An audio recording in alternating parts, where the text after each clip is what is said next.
What is machine learning? In this first lesson, we will answer that question with a single, clear idea. By the end, you will understand what makes machine learning different from ordinary computer programming. Let us start with how software normally works. In traditional programming, a person writes the rules. We feed those rules some data, and the computer follows them, step by step, to produce an answer.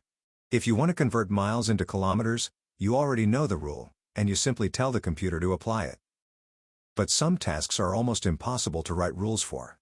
How would you write down every rule needed to recognize a cat in a photo? Or to tell a friendly email apart from spam? The patterns are too messy, and there are far too many exceptions.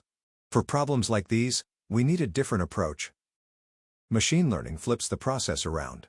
Instead of writing the rules ourselves, we give the computer many examples. Data paired with the correct answers. The computer studies those examples and works out the rules on its own.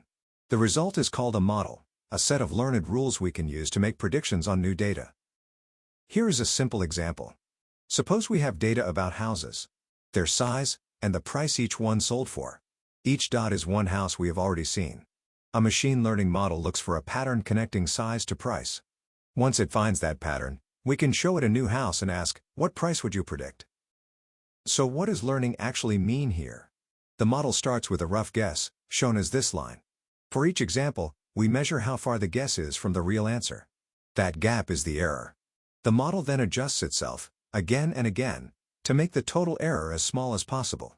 That gradual improvement is the learning in machine learning. Let us recap.